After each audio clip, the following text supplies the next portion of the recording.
জয় রাম। শুভ অম্বুবাচীতে শুভ সকালে সবাইকে শুভেচ্ছা। আজ রোববার, এখন বাজে 9টা।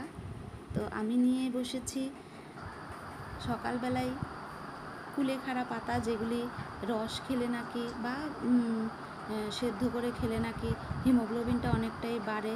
তো আমার মেয়ের জন্য এবং আমার জন্য আমি সকালবেলায় একটু সেদ্ধ করে নিচ্ছি, জলটা ছেঁকে খেয়ে নেব। কারণ আমার যেমন একটু হিমোগ্লোবিনটা কম, মেয়েরও কম, তো ঔষধও খাচ্ছি, সঙ্গে এটাও খাবো। আর এদিকে 9টা বাজে, দেখো আমি এটা রসটা বসিয়ে দিয়েছি, পাতাগুলি সেদ্ধ করতে বসিয়ে দিয়েছি, আর পাতাগুলি ভালো করে সেদ্ধ হতে দিয়েছি। আর এইদিকে আমার চলে এসছে বাজার। আজকে অম্বুবাচী, আমার ছেলে মেয়ে দুজনেরই নেমন্তন্ন আছে। তো ভেবেছিলাম শাশুড়ি মায়ের সঙ্গেই খেয়ে নেব সেদ্ধ অন্ন, যেহেতু রোববার। তো গরম গরম সেদ্ধ ভাতও খেতে খুবই ভালো লাগে। কিন্তু শাশুড়ি মা বললো অম্বুবাচীতে সধবা মেয়ে লোকদের নাকি মাছ ভাত খেতে হয়, তার জন্যই তোমাদের দাদা নিয়ে এসছে মাছ। তো এটা দেখতেই পাচ্ছ, বোয়াল মাছ নিয়ে এসছে। সবগুলি লাগবে না আমার।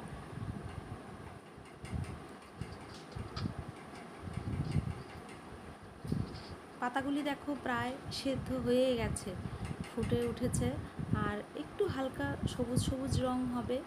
তারপর ঠান্ডা করে মেয়েকে দিয়ে দেব।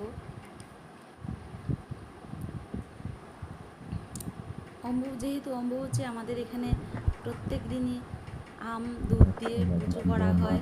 শাশুড়ি মা নিয়ে এসছে প্রসাদ, আর এই প্রসাদটা না খুবই টেস্টি হয়, খুবই টেস্টি হয়। আম দুধ দিয়ে দেওয়া হয় প্রসাদটা, তো উনি দিয়ে গেছেন।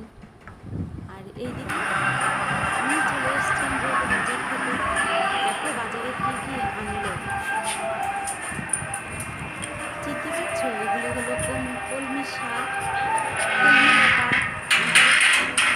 দেখো নারকেল এনেছে, আরও 4টে নারকেল এনেছে। ঘরে কিন্তু নারকেল ছিল, তারপর এনেছে। পেঁয়াজ রসুন, যেহেতু মাছটা এনেছে সঙ্গে নিয়ে এসছে, পেঁয়াজ রসুন ধনে পাতা। দেখো আমি নিয়ে নিয়েছি সেদ্ধ করা জলটা, মেয়েকে দেবো। আর এই বাকি টুকুনটা আমি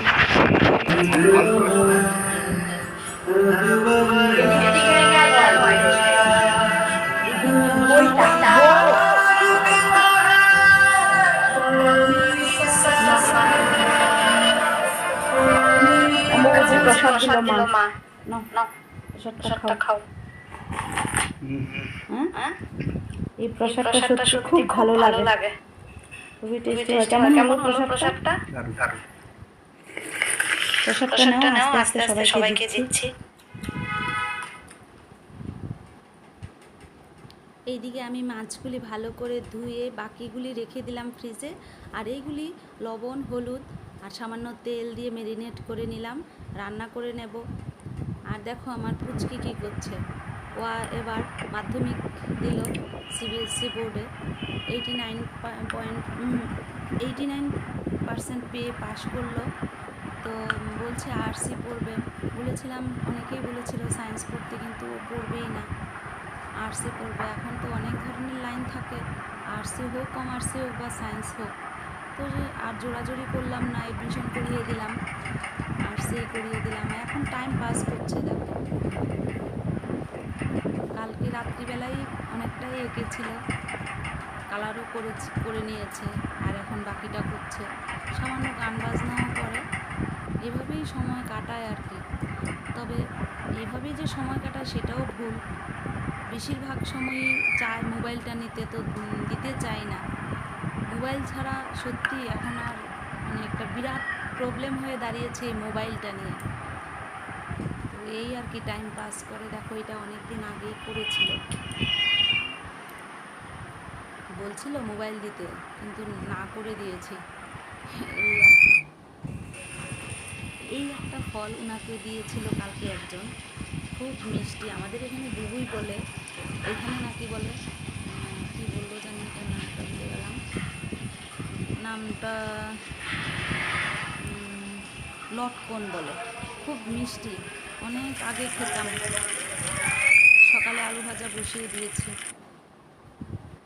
দেখো ওই আমার পাশের বাড়ির দাদার ছেলে এসছে, 2 ভাই মিলে এখন চেস নিয়ে বসেছে। আস্তে আস্তে কথা মানে ওই ভিডিও সেই ভিডিও করতে করতে ওইদিকে আমার রান্নাটাও মোটামুটি শেষ করে নিয়েছি।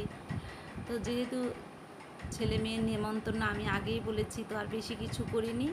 ঢেঁড়স সেদ্ধ করেছি, লবণ লঙ্কা দিয়ে তেল দিয়ে রেখে দিয়েছি, আর মাছ তো রান্না করেই ফেলেছি। আর এটা ঘরে পাতা দই, এইটাতে আমি সামান্য বিটকে কুচিয়ে মেশিনে কুড়িয়ে দিয়ে দিয়েছি। দেখো কালারটা কি সুন্দর আসে। এটা বিটটাও নাকি হিমোগ্লোবিনের জন্য খুব ভালো। তো এটা প্রায় দিনই আমরা খাই। তো আমাদের দুপুরের খাওয়ার মোটামুটি এখন প্রায় বাজে 11টা 11:30, মোটামুটি রেডি। হ্যাঁ, সঙ্গে অবশ্যই ভাত থাকবে। গরম গরম ভাতের সঙ্গে আমরা তো খাবোই। তোমরা কি ভালো করে, তোমরা যে যা রান্না করেছো সবাই তৃপ্তি ভরে খাও।